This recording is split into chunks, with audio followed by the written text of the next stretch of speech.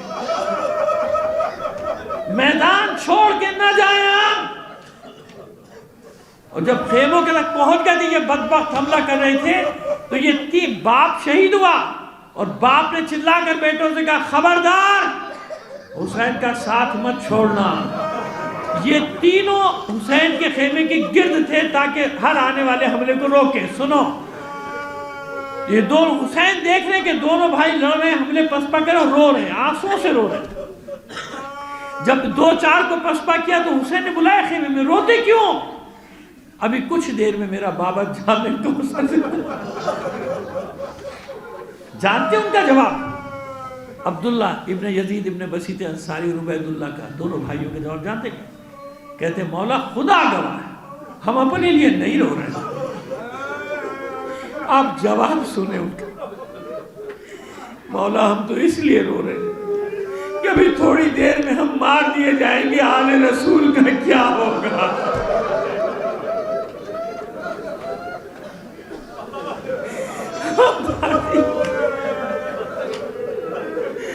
آل رسول کا کیا؟ ایک اور بتا، زہیر بن خین یا مسلم بن اوسجہ، مجھے معاف کر دیجیے گا دونوں میں سے ایک نام، ظاہر محرم میں تسلسل سے پڑھتے ہی یاد رہتا ہے۔ زخموں سے چور ہو کے گرے، حبیب آگے بڑھے، امام نے کچھ لوگ ہیں جن کے سر کو اپنے زانوں پہ رکھا ہے، آنسو ٹپک ٹپک کے گر رہے ہیں، آنسو ٹپک۔ مسلم بن اوسجہ کے چہرے پہ آنسو گر رہے ہیں، آنکھیں کھولے، خوش، میں کتنا خوش نصیب ہوں، کتنا خوش نصیب ہوں کہ میرا سر جنت کے سردار کے زانوں پر۔ نگاہ پڑی، حبیب ابن مظاہر ساتھ بیٹھے رو رہے، حبیب کا ہاتھ اپنے ہاتھ میں دیا، سختی سے تھاما، حبیب میں جا رہا ہوں،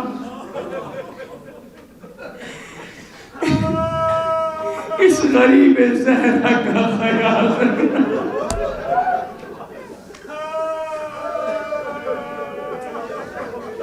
اس غریب زہرا کا خیال رکھنا، حسین کا خیال رکھنا، دیکھو تمہارے ہوتے ہوئے کوئی آنچ حسین پر نہ نہیں۔ میں نے ختم۔ ایک وہ وقت آیا جب حسین کربلا میں پہلا حملہ پسپا کر کے کوفیوں شامیوں کا واپس پلٹا، اور پلٹنے کے بعد گنج شہیدہ کا رخ کر کے آواز دیتا تھا میرے شیروں، میرے جانثاروں، میں نے تمہارے ہر وار پہ داد دی تھی، آؤ اب اپنے حسین کی جنگ دیکھو، وہ حسین جو 72 لاشیں اٹھا چکا، وہ حسین جو علی اکبر کے لاشیں کو خیمے تک پہنچا چکا، وہ حسین جو 3 شب و روز کا پیاسا، آؤ اپنے مولا کی جنگ دیکھو، اپنے مولا کی جنگ دیکھو۔ میں نے روایت میں نہیں پڑھا لیکن میرا یقین ہے کہ کٹے ہوئے لاشیں تڑپ رہے ہوں تو تعجب نہ کرنا ہے۔ کیا معلوم آوازیں دیتے ہو مولا کیا کریں، موت نے مجبور کر دیا، پھر زندگی دلوا دیجئے، پھر اپنی زندگی آپ پر قربان کر دیں گے۔ بڑی مظلومیت سے میرے پارا چنار کے جوانوں کو بوڑھوں کو مارا گیا، ان کے گلوں کو کاٹا گیا، لیکن ایک منظر میں تمہیں بتاتا ہوں۔ جانتے ہو زینب نے کس عالم میں دیکھا تھا اپنے بھائی کو؟ جب سرخ و سیاہ آندیاں چلنا شروع ہوئی تھی، زینب خیمے سے نکل کے دوڑی تھی، ایک ٹیلے پر چڑھی تھی، 70 قدم کے فاصلے میں دیکھ رہی تھی کہ شمر ملون حسین کے سینے پر سوار، اور جب سر قلم ہوا، نیزے پر بلند ہوا، آندھیاں چلنا شروع ہوئی، مطلع صاف ہوا، کچھ دیر بعد تو زینب دوڑی بھائی کے لاشے کی طرف، اور جب بھائی کے لاشے پر پہنچی ہے تو خاموش، آنسو بھی خشک ہو گیا، حیرت سے دیکھ رہی تھی بس، اور حیرت سے دیکھنے کے بعد ایک جملہ کہا تھا، انت فی الحسین،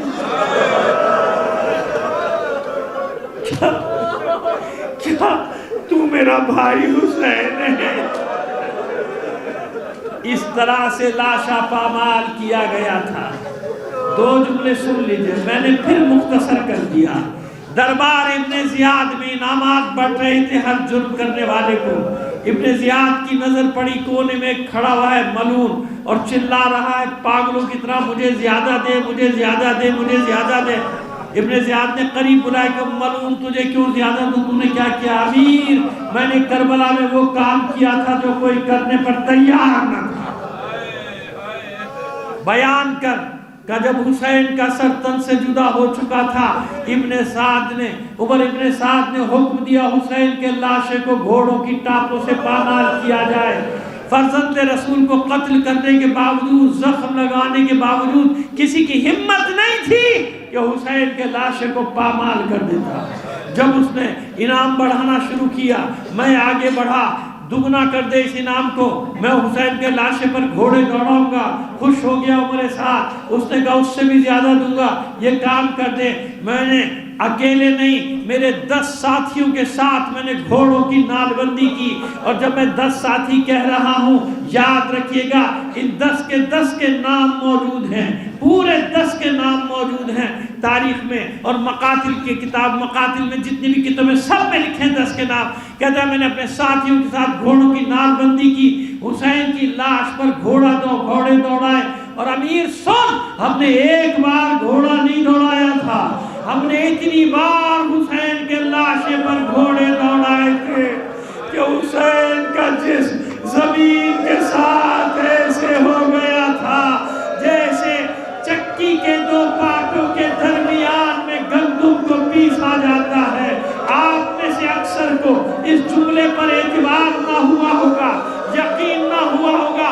سنو میں دلیل دیتا ہوں، زیارت ناحیہ جو منسوب ہے میرے امام زمانہ سے،